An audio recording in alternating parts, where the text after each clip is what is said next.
En el libro Véndele a la mente y no a la gente, lo que vemos es que se hace la diferencia entre los vendedores típicos o tradicionales que le venden a la gente con técnicas propias o comunes, donde utilizan un vocabulario común y habitual, donde creen erradamente que es lo mejor y que es la manera más efectiva de hacerlo. No se fijan en cómo se mueven y cómo transmiten, y se enfocan en un discurso aburrido y poco efectivo. Por otro lado están las personas que hacen neuroventas y se preguntan por qué lo hacen, por qué el cliente lo quiere llevar. Este tipo de personas, según los estudios de los que nos habla el libro, sabe que el 85% de las personas hacen compras de forma inconsciente y el consumidor no se fija en la parte racional, sino en la parte emocional. Este tipo de vendedor utiliza el lenguaje no verbal, metáforas y pocas palabras para hacer una venta efectiva. En adelante destacaremos 3 capítulos que a consideración nos dan información y herramientas que aportan en el proceso de una venta exitosa. En el capítulo 2 hablaremos de cómo funciona la mente, donde nos explican los hallazgos que exponen cómo operan nuestros procesos mentales. Lo primero que nos concluyen es la funcionalidad de la teoría de los 3 cerebros, formulada en 1952 por el médico y neurocientífico Paul MacLean. El investigador propone, entre otras cosas, que el cerebro tenía una distribución diferente a la tradicionalmente establecida. Afirmó que en realidad había 3 cerebros en uno. El fundamento de MacLean fue una teoría de la evolución que propone que no venimos de los monos, sino también de los reptiles. Según su explicación, dentro de nuestro proceso evolutivo, hace millones de años éramos reptiles, luego pasamos a ser mamíferos primitivos y finalmente nos convertimos en humanos. La teoría de MacLean es fuertemente cuestionada porque hasta el momento no se ha podido demostrar la existencia anatómica de los 3 cerebros. Siguiendo los términos usados por el neurocientífico, el cerebro más primitivo es conocido como complejo R o cerebro reptil, y es el que nos tendrá secuestrados y dominados toda la vida, porque es la base de nuestro sistema de supervivencia. No siente ni piensa, simplemente reacciona y actúa para superar cada situación en donde se encuentren los instintos, por lo que en gran parte es muy resistente al cambio. Se centra en el aquí y en el ahora, por lo que no hace reflexiones ni considera pasado o futuro. Instintivo y primitivo, este cerebro es el que se encarga de que respires, comas, te defiendas o ataques, te reproduzcas y cuides a tu tribu, por mencionar lo más básico. Sin embargo, lo interesante de este cerebro es que moviliza todo. Por eso la gente que se deja guiar principalmente por su cerebro reptil es mucho más dinámica, arriesgada e intrépida.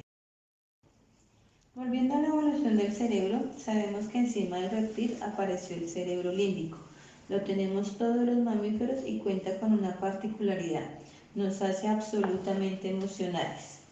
Con el tiempo y debido a la alimentación se creó el tercer cerebro llamado córtex, el racional por excelencia.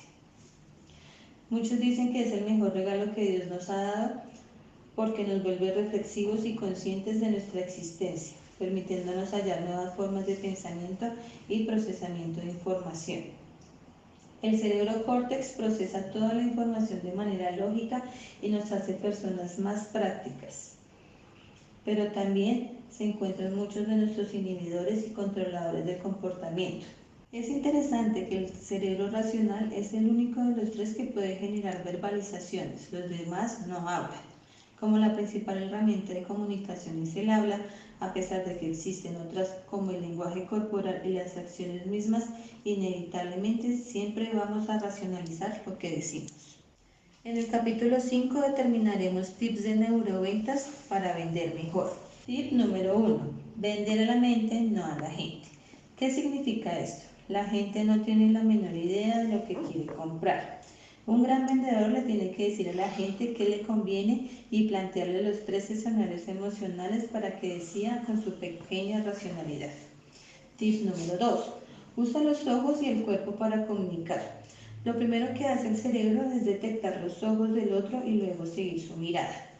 Los ojos son fundamentales. Primero ve directamente a los ojos del cliente mientras le hablas y luego dirige tu mirada al producto que quieres mostrar, y la persona también empezará a mirar en la misma dirección que tú. Tus ojos establecen la conexión contigo y el producto. El cuerpo es un instrumento fundamental en la comunicación, el más importante de todos porque el ser humano verbaliza desde hace relativamente poco tiempo, pero el cuerpo lleva hablando millones de años. Cuando te comunicas con la mente debes considerar ante todo el lenguaje corporal que usas. Tip número 3. No estreses ni envadas tu mente. El cerebro necesita espacio para pensar y dirigir la información.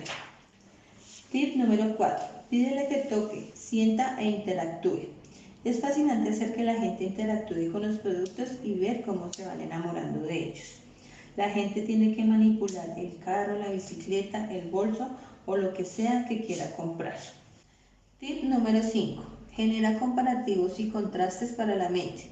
Recuerda que el cerebro necesita comparar y escoger una de 3 opciones.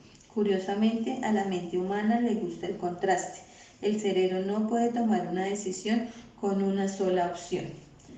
Tip número 6. Comunica de forma simple y básica. El cerebro ama lo simple y lo básico. El vendedor que es complicado y que echa unos cuentos enormes termina cansando al cerebro hasta hacer que la persona lo ignore o simplemente se vaya. El mejor vendedor es el que va al grano y te deja feliz con la información. Tip número 7. Ten siempre una sonrisa en tu rostro. Reírse y hacer reír de forma natural vende.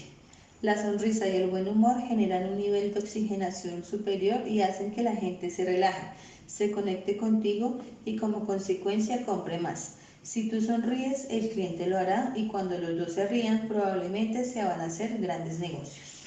Tip número 8. Comunícate de forma indirecta con metáforas y cuentos.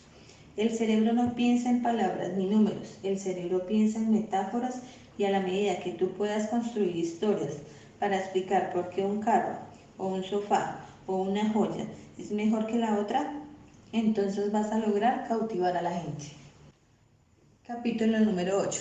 La mente del vendedor. Abordaremos los miedos, la autoestima y las motivaciones de un buen vendedor. Los miedos del vendedor. El principal temor de un vendedor es quedar mal con su familia, porque no llegar a la cuota establecida implica no tener el dinero suficiente para mantener a su familia. Pero otra cosa que nos da mucho miedo es ser el peor vendedor del equipo de ventas. Normalmente el que termina el último de la lista acaba abandonando la empresa. La autoestima del vendedor. Para ser realmente un buen vendedor debes tener la autoestima elevada. Un buen vendedor siempre es terco como una mula desde la óptica positiva. La motivación del vendedor. Los vendedores somos personas que funcionamos por motivación. No hay nada peor que un equipo de ventas desmotivado, porque debemos ser unos absolutos apasionados. Si no hay pasión, no hay innovación, no hay ventas, no hay nada. Nos interesa estar en un equipo exitoso. Nos gusta ser altamente reconocidos como buenos. Para finalizar, concluimos que las neuroventas son una herramienta muy eficaz y poderosa para un vendedor que tiene interés en mejorar su técnica y efectividad a la hora de vender.